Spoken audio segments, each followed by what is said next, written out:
Bali. Siapa sih yang tidak tahu pulau indah satu ini? Dikenal dengan sebutan The Paradise Island. Bali memiliki pesona yang terkenal hingga ke penjuru dunia, yang membuat para pelancong berbondong-bondong untuk datang dan menikmati langsung keindahan yang disuguhkan oleh Pulau Dewata ini. Di samping itu, Bali saat ini berhasil menduduki posisi keempat destinasi terpopuler di dunia tahun 2020 versi TripAdvisor. Setelah posisi 3 besar diduduki oleh London, Paris, dan disusul kereta Yunani. Bali menjadi salah satu destinasi terbaik di dunia bukan cuma karena keindahan alamnya saja. Ada banyak keunikan yang Bali miliki yang pastinya nggak bisa kamu temui di tempat lain. Itu pastinya toleransi antar umat dan budayanya. Ngomong-ngomong tentang budaya Bali, pastinya di Pulau Dewata ini ada berbagai macam tradisi dan adat istiadat. Salah satunya pasti kita pernah dengar, yaitu kasta. Apa sih kasta itu? Dalam video kali ini, kita bakal membahas tentang vlog dokumenter kasta di Bali. Jadi, welcome!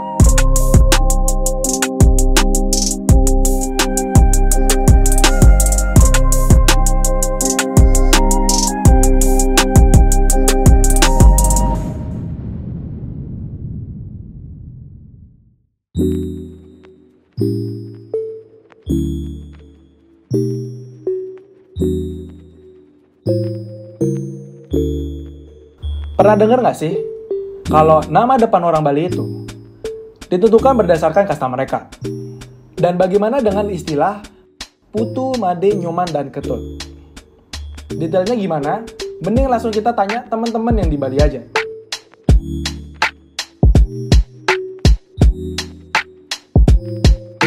Oke, jadi kita bersama orang Bali. Ini beli asli Bali nggak? Ya, asli Bali. Aku bilang beli, emang kita seumuran. Enggak juga sih. Tahun berapa? Saya tahun 2003. Oh iya, beda tipis sih. Iya. Saya tahun 1907. Sama orang Bali ya. Ini Kak orang Bali, Kak? Iya, orang Bali. Oke, jadi boleh ditanyain dulu Kak, pertanyaan pertama, asalnya dari mana? Asalnya dari Kelungkung. Dari Kelungkung? Iya. Jauh banget ya? Tapi Oh, sekarang iya. tinggal di Denpasar. Oh iya, tinggalnya di Denpasar. Boleh tahu nggak sih asalnya dari mana dulu? Asalku asli Denpasar. Denpasar. Oke, kalau boleh tahu Kakak nama lengkapnya siapa, Kak? Nama saya Komang Sri Indra Dewi. Komang? Komang Sri Indra Dewi. Oke, jadi kalau misal Komang itu anak keberapa sih, Kak? Kalau Komang di Bali itu anaknya ketiga. Kalau boleh tahu nama lengkapnya bisa disebutin nggak sih? Nama lengkapku Imade Yudi Sucita. Imade Yudi Sucita. Kalau Made itu anak keberapa sih? Kalau Made di Bali anak kedua. Kalau misalnya Putu, Made? Kalau Putu anak pertama, Made anak kedua, Komang ketiga, Ketut anak keempat. Berarti Kakak anak ke? Anak ketiga. Anak ketiga.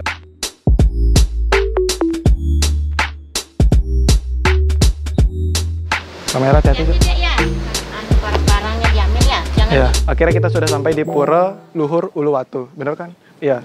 Tadi sempat dilarang ya, katanya jangan pakai kacamata. Tapi aku tetap pakai kacamata sekarang karena aku raja the king of monkey di sini.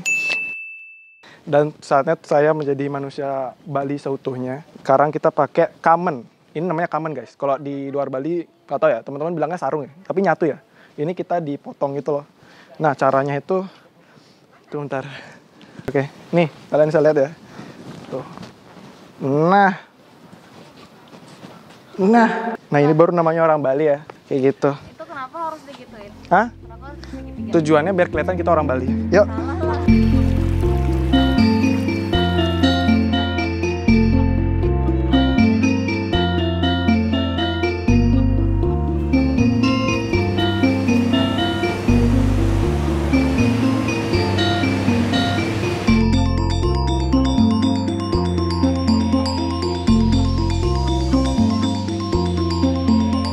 Kalau nama Putu, Made, Nyoman, Ketut itu ditentukan berdasarkan urutan lahir seseorang. Kalau berdasarkan kasta ini, beda lagi. Tapi sebelum masuk ke sana, apa sih sebenarnya kasta itu? Iya, jadi kita sudah selesai sembahyang. Dalam arti bahasa Spanyol, kasta itu artinya adalah keturunan. Dan dalam Kamus Besar Bahasa Indonesia, kasta itu diartikan sebagai golongan, derajat, atau tingkatan manusia dalam beragama Hindu. Namun, problemnya adalah, sebenarnya dalam ajaran agama Hindu, kasta itu nggak ada. Yang sebenarnya dalam kitab Weda, golongan masyarakat tersebut Itu disebut dengan catur warna.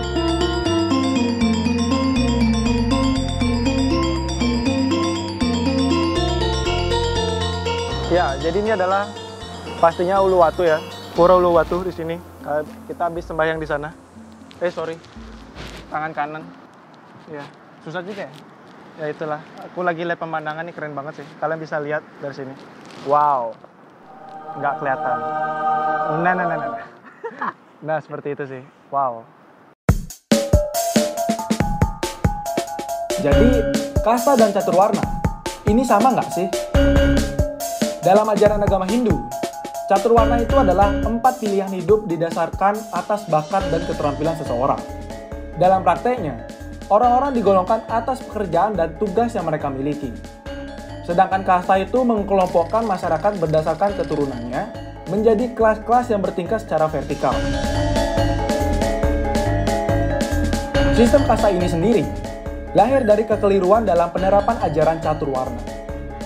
Dan yang muncul dalam kehidupan masyarakat Bali miripnya sama sistem kasta India. Ya walaupun masih rumitan yang di India sih. Oke, jadi disinilah tempat ibadah terbesar di Bali, yaitu Pura Besakeh. Kita bisa lihat dari bawah sampai atas, itu tinggi banget. Jadi kita tuh warga Bali tujuannya ngapain sih di sini? Gitu. Ini sebagai pemujaan dan penghormatan para leluhur di Bali, kayak gitu. Di sini sih lebih menekankan sebagai media untuk mendudukkan berbagai kelompok warga di Bali, berbagai kelompok warga ya, bukan berbagai kasta di Bali kayak gitu. Jadi di sini sudah setara dan bersaudara, seperti itu. Ngomongin tentang nama-nama orang yang di awal tadi, jadi pada nama seseorang di Bali, umumnya terdapat gelar-gelar khusus tergantung tingkatan kastanya. Catur warna dan kasta dibagi menjadi 4, yaitu pertama, ada warna Brahmana atau kaum rohanian. Contohnya seperti pendeta, ratu pedanda, sulingge, pokoknya orang-orang yang bekerja dan mengabdi di bidang spiritual. Kalau dalam kasta di Bali, biasanya seorang Brahmana namanya berisi gelar ide bagus untuk laki-laki dan ide ayu untuk perempuan. Selanjutnya, ada warna ksatria. Ksatria ini, contohnya orang-orang keturunan kerajaan dan bangsawan. Orang-orang yang bekerja di bidang pemerintahan dan militer juga masuk ke dalam warna ksatria. Orang dengan kasta ini biasanya memiliki nama diawali dengan gelar anak agung atau sejenisnya. Yang ketiga, warna Waisya. Biar lebih gampang, Waisya itu contohnya seperti pedagang, pengrajin, dan orang-orang yang kerjanya di bidang perekonomian. Kalau dalam kehidupan di Bali, biasanya orang Waisya ini pada namanya ia miliki dengan gelar Gusti Bagus kalau buat yang laki-laki, dan Gusti Ayu untuk yang perempuan. Dan yang terakhir, warna Sudra. Contohnya itu adalah buruh, pekerja serabutan, dan pekerjaan jenis lainnya. Ya intinya, orang-orang yang bekerja di bidang ketenagakerjaan. Secara umum, contoh pembagiannya seperti itu. Tapi sebenarnya masih ada banyak gelar lain yang bakal susah kalau disebutin satu persatu. Apa itu kasta? Kasta itu sebenarnya di dalam Weda tidak mengenal kasta. Kasta itu adalah tatanan masyarakat ya. Jadi sosial masyarakat yang sesungguhnya kalau berdasarkan catatan-catatan yang ada itu dari sejarah itu sebenarnya kan dimunculkan oleh Portugis itu. Mungkin ini di penjajah gitu ya. Kembang menjadilah dia pengelompok masyarakat ya yang nanti berlanjut kepada keturunannya. Bangsa Portugis adalah pemerhati dan penemu pertama corak tatanan masyarakat di India yang berjenjang dan berkelompok yaitu kasta. Sosialisasi kasta tumbuh subur di Eropa karena didukung oleh bentuk pemerintahan monarki atau kerajaan dan kehidupan agraris. Di Indonesia, kataisme mulai menyebar setelah runtuhnya kerajaan Hindu Majapahit pada tahun 1478 Masehi. Sehingga warna di Bali itu berubah menjadi wangsa atau kasta. Setelah Indonesia menjadi negara republik, hak-hak kebangsawanan hilang dengan sendirinya. Namun, titel-titel nama depan masih digunakan, sekedar untuk mengenang kejayaan masa lalu dan mungkin dengan alasan lain yaitu menghormati para leluhur. Jadi kita sudah di kafe, welcome di Cafe Denpasar Bali. Oke, ini ada yang nanya nih, dari buat orang yang kastanya tinggi di Bali. Aku punya teman di kampus beda fakultas, dia tuh anak Bali nama depannya GAA. Terus aku lihat dia tuh sering main sama temennya yang kasta, sama tinggi kayak dia. Pertanyaannya, emang iya untuk kasta yang tinggi harus temenan sama kastanya yang setara? Nggak boleh sama yang lebih rendah? Atau cuma nurutin gengsi apa gimana? Sebenarnya itu kita bisa lihat aja langsung di kafe, kita membuktikan apakah mereka kumpul sesuai kasta?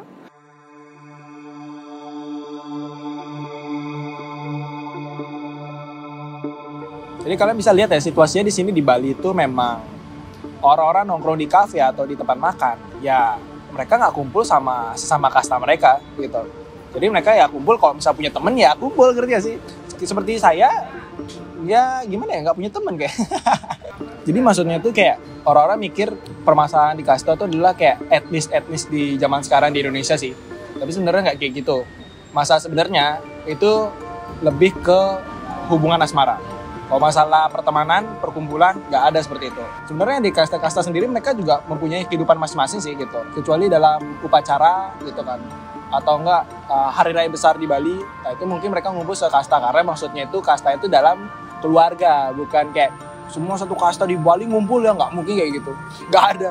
Sementara di pemahaman saya ya, warna itu siapapun boleh jadi guru kan. Seperti saat ini, dari pembagian itu sudra gitu jadi guru, kalau apalagi jadi seperti saya ini kan saya dosen gitu kan, masuk saya ke kelompok Brahmana berdasarkan satu warna itu, meskipun secara wangsa saya berasal dari keturunan Jabe ya, masuk sudra, tetapi kewajib guna karma saya sebagai guru besar. Nah ini harus pahami. Nah kemudian kalau dibeda, apa sih beda warna dengan kasta? Ya jelas, kalau warna berdasarkan guna karma, kalau kasta berdasarkan pemisahan-pemisahan seperti apa yang saya jelaskan tadi, boleh jadi merupakan satu pola.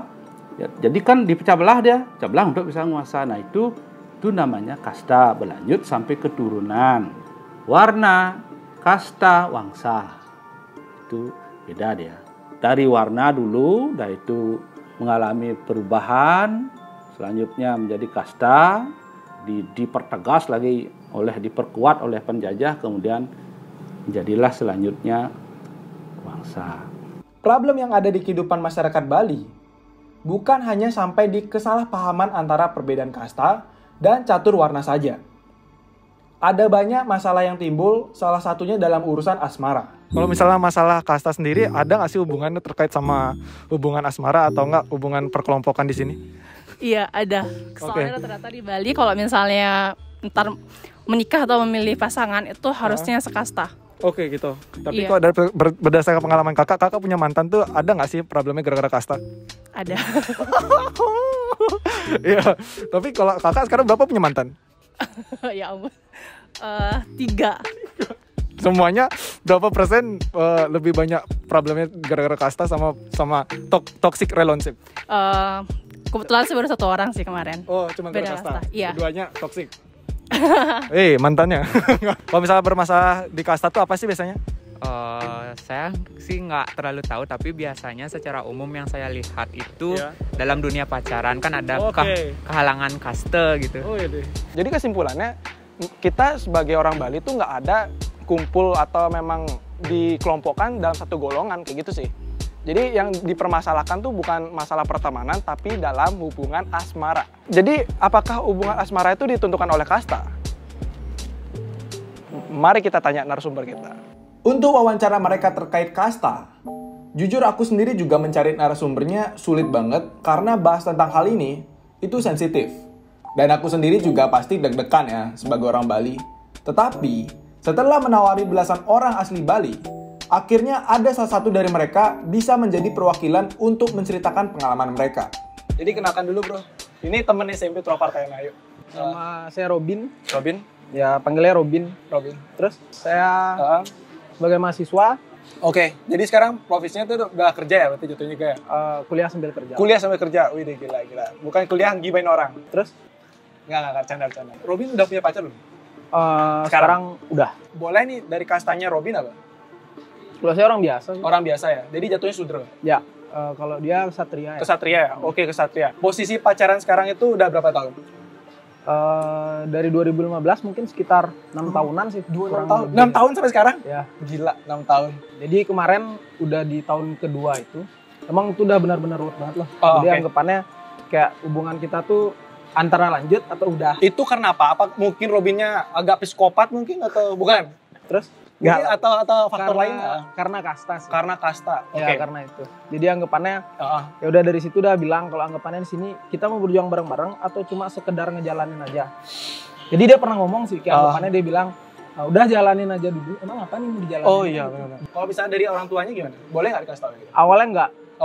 Awalnya enggak. Tapi mungkin karena ada sesuatu hal ngerubah mungkin ya, tapi atau juga sih kan kedepannya saya belum tahu kayak gitu. Iya sih, jadi memang nggak bisa ditebak ya gitu masalahnya. Sekarang kalau saya sih berusaha aja dulu. Berusaha dulu, selama 6 tahun ini. Nanti kalau nikah sama cowok lain nggak masalah? Iya nggak boleh.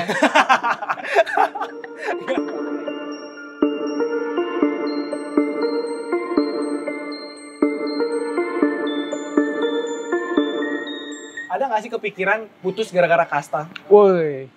Berkali-kali atau lebih banyak? Berapa dominan persenannya antara kasta dan hubungan yang toksik? Jadi gini.